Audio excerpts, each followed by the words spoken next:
नमस्कार। हम इस वक्त मौजूद हैं आगरा के पूर्व जिलाध्यक्ष कपिल वाजपेयी जी के ऑफिस में हम लोग मौजूद हैं। हम आजकल जो मीडिया के अंदर ज़्यादातर 3-4 मुद्दे जो ज़्यादा इम्पोर्टेंसी जिसको दी जा रही है, हम उस विषय में कपिल वाजपेयी जी से बात करने के लिए आए हैं। तो कपिल वाजपेयी जी, आपका हमारे चैनल पे बहुत बहुत स्वागत है।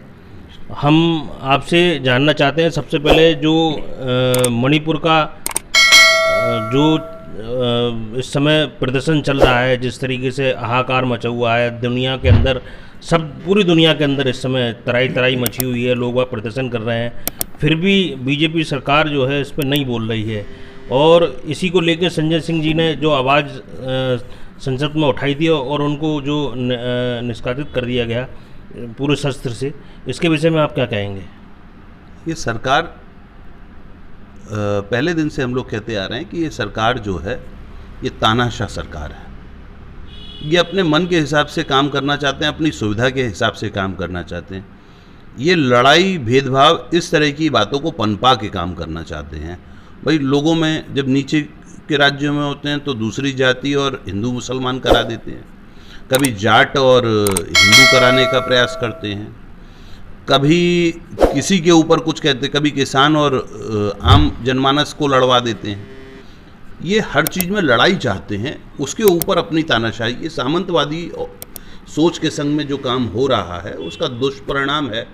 अब संजय सिंह जी ने क्या बात करी, क्या मांग करी? संजय सिंह बार बार कह रहे थे कि भाई मणिपुर पे चर्चा हो जानी चाहिए संसद में। संसद में चर्चा नहीं होगी तो होगी कहाँ पर? और संसद में चर्चा के लिए बार बार आगे से आगे सारे सदस्य हाथ ऊपर करके हल्ला मचा रहे हैं संसद में। और महामहिम उपराज्यपाल, उपराष्ट्रपति जी इस बात को सुन भी नहीं रहे हैं। वो पूरे विपक्ष की बात को दरकिनार करते हुए अपने काम को कराने का प्रयास कर रहे हैं। तो ये स्वीकार नहीं है। और उसी क्रम में आदरणीय माननीय सांसद संजय सिंह जी ने अपनी बात को रखा और जिसके कारण से उनको निलंबित किया।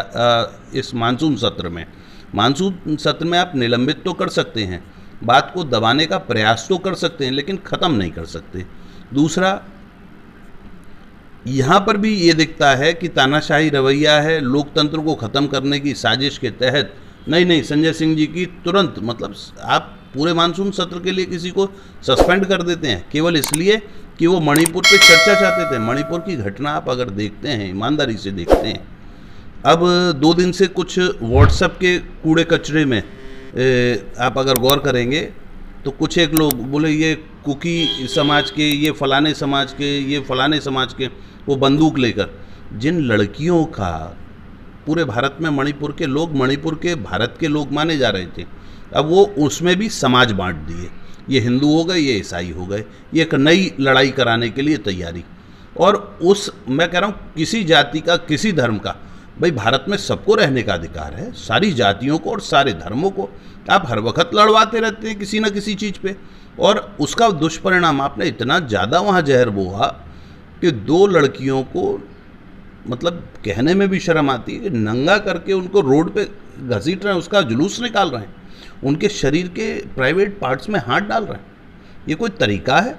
और इस पे भी अगर लाज नहीं आती है, और हद जब हो जाती है जब वहाँ के मुख्यमंत्री कहते हैं कि कोई एक घटना थोड़ी ना, ऐसी तो सैकड़ों घटनाएं हुई। तो मुख्यमंत्री या लॉ एंड ऑर्डर वहाँ कर क्या रहा है? वहाँ पर गृह मंत्री और रक्षा मंत्री कर क्या रहे थे कि भाई इतनी बड़ी विभत्स अवस्था हो गई और आप कर क्या रहे हैं? आपके समझ में ही नहीं आ रहा है। आपको समझ में क्यों नहीं आ रहा है कि देश का एक राज्य जल रहा है, आप 80 दिन तक उसे जलने देते हैं? और तो और आप जब सीरियस वे में, आपको तो कम से कम एज ए प्रधानमंत्री सारी चीज़ें मालूम होंगी, आप पूरी दुनिया के चक्कर पे निकल जाते हैं। लाओ मैं पहले चक्कर काट के आता हूँ, मेरे मित्र वहाँ पर बुरा नहीं मान जाए, आप मित्रता निभाने चले जाते हैं। देश जल रहा है। जब पूरी देश दुनिया में एक वीडियो निकल कर आया, आपकी बदनामी फैली, तब आप 36 सेकंड के लिए टीवी पे आते हैं, नहीं, और उसकी कड़ी आलोचना करते हैं। कार्रवाई फिर भी शून्य। भाई अगर काम करना था, हमने फलानी जाति को, और उसके बाद झूठी गोदी मीडिया जिसने ये और दिखाया कि अब्दुल्ला को पकड़ लिया, बाद में एएनआई तक को अपना गलत ट्वीट उसको डिलीट करना पड़ा कि हमने गलत सूचना दी। आप लड़ाई बोना चाहते हैं, मिसलीड करना चाहते हैं देश को, और ये गंदी बात है और ये चलेगी नहीं। दूसरा, इस देश में एक और नई चीज़ एकदम से बदलाव आया, सारे विपक्षी दल एक होना चालू हुए। तो हम तुम ये वो फलाना ढिमका, छोटे छोटे विपक्षी दलों को जिनको कोई पूरे देश में नहीं जानता, जिनका एक सांसद या विधायक भी नहीं, उसको एनडीए में शामिल करके ये दिखाना चाहते हैं कितना सशक्त। पहले तो शेर अकेला चल रहा था, अब तो शेर झुंड में चल रहा है, शेर थोड़ी ना बचाओ। जबकि बीजेपी का नारा है बेटी बचाओ बेटी पढ़ाओ का। ये नारा बीजेपी केवल नारे देती है, व्यवहारिक और वैचारिक रूप से कुछ नहीं करती है। देश का प्रधानमंत्री देश के सबसे बड़े चैनल पे खड़े होकर जिस वक्त बोल रहे हों, बोले ये मिसप्रिंट हो गया था या क्या हो गया था टेलीपोर्टर पे फलाना ढिमका, ऐसा नहीं होता। नारे में ही बोल गए थे बेटी पढ़ाओ और बेटी पटाओ। तो ये इस तरीके के नारे देना, जिनको मतलब आप सबसे बड़े पद पर हैं, आपको शोभा नहीं देता, आप अपनी ही बात को पूरा नहीं कर पा रहे, और दूसरे पूरे देश की ऐसी स्थिति कर दी है अराजकता वाली। ये हमारे आपके सबके सामने स्थिति है, और ज़्यादा इस तरह की स्थिति रहेगी, लोग सड़कों पे आना चालू हो गए हैं। और बीजेपी को भी लोकतंत्र का है भाई, पूरे देश में बीजेपी नहीं रही, बची नहीं। जब बीजेपी अलग अलग राज्यों से उखड़ना चालू हुई तो ये दंगे का सहारा ले रहे हैं, ध्यान बटाने वाली नीति को अपना रहे हैं और उसके तहत काम कर रहे हैं। जैसा कि आजकल मीडिया पे एक और ज़्यादा ट्रेंड चल रहा है इस समय, जो पाकिस्तान से सीमा हैदर आई हुई हैं, मीडिया ज़्यादातर उसको दिखा रही है, ना कि मणिपुर का कोई हादसा दिखा रही है। और इस विषय में आप क्या कहेंगे? एक मंजू को भी दिखा रही हैं। जी हाँ, एक मंजू को भी दिखा, वो पाकिस्तान चली गई हैं, जिनने शादी भी कर ली है। शादी करी है कि नहीं करी है राम जाने, क्या उसके पीछे की कहानी है नई पुरानी। तो इस पूरी कहानी में सबसे 2-3 चीज़ें इम्पोर्टेंट हैं। ये जांच का विषय है, मीडिया को जांच करनी है क्या? नहीं, ये तो जांच एजेंसी जांच करेंगे। तो जांच एजेंसी क्या चौराहे पे बैठ के जांच करेंगी? भाई सबसे इस पूरे प्रकरण की जांच कौन करेगा? ईडी करेगी, सीबीआई करेगी, रॉ करेगा, या उत्तर प्रदेश की जांच एजेंसीज करेगी, या राजस्थान की या राष्ट्रीय जांच एजेंसी करेंगी? यही तो होगा। और हो क्या रहा है, इनकी जांच की बजाय ये काम कर क्या रहे हैं? ये पूरा काम ये कर रहे हैं कि टीवी पे 2 घंटे 4 घंटे सीमा हैदर सीमा हैदर सीमा हैदर। वो उसका मैं आज एक रील देख रहा था, मैं तो ठकराइन हो गई। ठाकुर हो जाओ, ब्राह्मण हो जाओ, बनिया हो जाओ, जो तुम्हें बनना है वो बन जाओ। मैं जाट हो गई, मैं जाटव हो गई, जो आपको बनना है बनिए, लेकिन इसकी जांच करने की जिम्मेदारी सरकार की। सरकार को ये जांच करनी थी, और जांच के तरीके से होती है, टीवी पे बैठ के नहीं होती है। टीवी पे अगर ये जांच चल रही है, इसका मतलब मणिपुर जैसी बड़ी घटना से ध्यान भटकाने के लिए ये एक सोची समझी रणनीति के तहत एक सीमा हैदर और मंजू जैसे 2 नाम मिल गए, जिनको 24 घंटे टीवी पे चलाया जा रहा है। जबकि बहुत स्पष्ट मणिपुर पे बात होनी चाहिए थी, देश की संसद में जिसमें बवाल हो रहा है, और देश का एक हिस्सा जो लगातार जल रहा है। आप केवल कॉरपोरेट को बेचने के चक्कर में मणिपुर को जला रहे हो। आपके मुंह से 4 शब्द नहीं निकल रहे हैं। मणिपुर में अपने दोस्तों को क्या मिल जाए या क्या नहीं मिले उसकी तो चिंता है, इस बात की चिंता नहीं है कि मणिपुर का नागरिक वहाँ पर शांति के साथ रह सके, वहाँ तरक्की कर सके। इसके लिए माननीय प्रधानमंत्री जी ने या भारतीय जनता पार्टी ने आज तक कोई भी रोड मैप नहीं बनाया और कुछ भी बताया भी नहीं। देखने में आया है कि कुछ लोग राष्ट्रपति महोदय जी से भी इस चीज़ का निवेदन कर रहे हैं कि वो भी एक महिला हैं, उनसे भी गुहार लगा रहे हैं। आप इस विषय पे क्या कहेंगे? महामहिम राष्ट्रपति हमारी महिला भी हैं, आदिवासी भी हैं, तो कायदे से तो उनको आदिवासियों का दर्द समझते हुए 2 बड़ी घटनाएं होती हैं, उसकी पुनरावृत्ति भी होती है। हमने सबने देखा, एक मध्य प्रदेश में वो पेशाब का कांड होता है, उसकी पुनरावृत्ति अभी कल परसों में आगरा में भी हुई।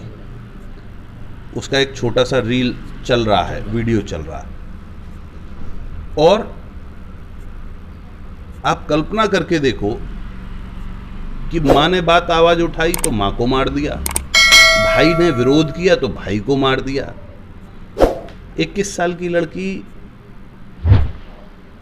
और उसकी एक और महिला वहाँ की, वो जो फौजी की मतलब जो कारगिल में हमारा सैनिक है, शिद्दत के संग लड़ा था, उसकी पत्नी है, उनको नग्न करके रोड पे घुमा रहे हैं। उनके संग सामूहिक रूप से दुराचार हुआ। उसके बावजूद भी अगर महामहिम राष्ट्रपति जी नहीं बोलती हैं क्योंकि उनका गरिमापूर्ण पद है, तो ये हमें आपस में संदेह भी पैदा करता है और अपने को डराने वाले भी है कि महामहिम राष्ट्रपति जी को, आदरणीय राष्ट्रपति जी को इस पूरे विषय पे गंभीरता से खुद खड़े होकर बोले क्या ज़रूरत है कि इधर उधर की बात करें। मैं तो एक आगे बढ़कर एक बात कहूँगा कि आपके प्रतिष्ठित चैनल के माध्यम से कि हाथ जोड़कर ये निवेदन करता हूँ कि महामहिम राष्ट्रपति जी एक दौरा मणिपुर का करके तो आए। भाई क्या स्थिति बिगड़ गई, प्रधानमंत्री जी, गृह मंत्री जी दिल्ली में बैठे डटे हैं, क्या ऐसा गजब कर रहे हैं। आप जाइए ना, 2 दिन 10 दिन मणिपुर में रुक के आइए। कोई भी स्थिति खराब है, कैसे सुधर नहीं पाएगी। नहीं, हमारे लिए तो वहाँ पर खतरा है। जो वहाँ रह रहे हैं, भोग रहे हैं, नरसंहार चल रहा है।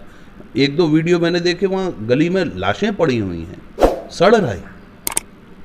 ये चीज़ें बंद होनी चाहिए और आदरणीय महामहिम हमारी राष्ट्रपति महोदया को संज्ञान लेते हुए इस पूरी घटना का और मणिपुर का संज्ञान लेते हुए वहाँ के नागरिकों के ऊपर जो नरसंहार हो रहा है उसे रोकने के लिए खुद ही अपने से आगे बढ़ना चाहिए और इस पूरे प्रकरण को गंभीरता से लेते हुए कार्रवाई करनी चाहिए। जैसा कि आपने देखा कि आम आदमी पार्टी के पूर्व जिला अध्यक्ष जी कपिल वाजपेयी जी ने इस पूरी घटना के बारे में आपको प्रकरण से समझाया, बताया गया कि आजकल जो हो रहा है वो किस तरफ देश को ले जा रहा है और हमारी जो मीडिया है, बड़ी मीडिया है, वो उसको ना दिखाते हुए आजकल सीमा हैदर को ज़्यादा हाईलाइट कर रही है, जबकि ऐसा नहीं होना चाहिए। और हमारे देश के प्रधानमंत्री जी भी इसमें अभी कोई संज्ञान नहीं लिया है, जबकि पूरे देश के अंदर हर विपक्षी दल ये मांग कर रहा है कि तुरंत जो है वहाँ के मुख्यमंत्री जी को निलंबित किया जाए और इस पूरे मामले का संज्ञान में अपना पूरे मामले को पूरे अपने संज्ञान में लें और तुरंत इस पर जांच बैठाई जाए। आप देख रहे हैं आगरा से AD News 15 सचाप तक की